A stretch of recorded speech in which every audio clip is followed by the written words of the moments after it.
Точно во 6 часот утринава радиаторите на Скопје ни беа топли, ама се изладија пред 10 часот, поради поволните временски услови. Грејната сезона, односно испораката на топлинска енергија за корисниците на парно, почна точно на време, велат од ЕСМ.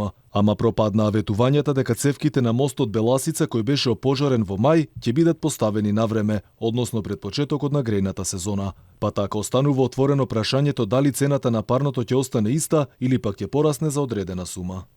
Доколку надворешните дневни температури после 15 часот се под 15 степени, се започнува со испорака на топлинска енергија, односно централното грејење повторно се вклучува. Повторно апелираме до потрошувачите и управителите, односно заедниците на сопственици, да ги отстранат дефектите на внатрешната грејна инсталација во најкус можен рок и истото веднаш да го пријават во Центарот за грижа за потрошувачи, да овозможат непречен пристап на екипите на компанија до топлинската станица, како и да обезбедат постојано напојување на топлинската станица со електрична енергија, платени сметки.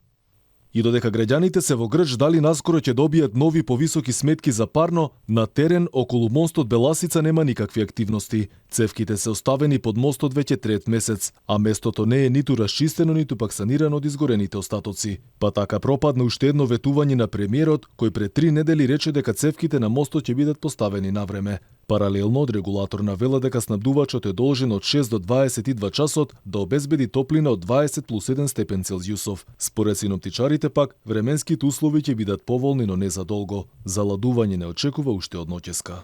Во текот на ноќта и во утринските часови, кога дува засилен, повремено силен ветер од северен правец, кој наместа ќе достигне брзина над 70 км на час и ќе има локални врнежи од дожд. Утре и во вторник ќе биде претежно облачно и посвежо со повремени врнежи од дожд.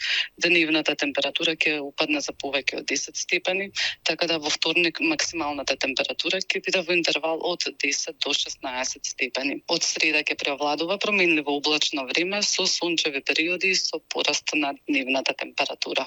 Претходно првиот човек на регулатор на Марко Бислимовски рече дека цената на топлинската енергија останува иста, а нова одлука ќе биде донесена откако цевководот на мостот Беласица ќе биде поставен. До тогаш ќе се користи алтернативниот вод на железничкиот мост. Инаку грејната сезона ќе трае до 15 април, со можност за продолжување уште 2 недели и тоа во зависност од температурата. Во моментов на топловодната мрежа на ЕСМ се приклучени 63.000 потрошувачи на парно грејење.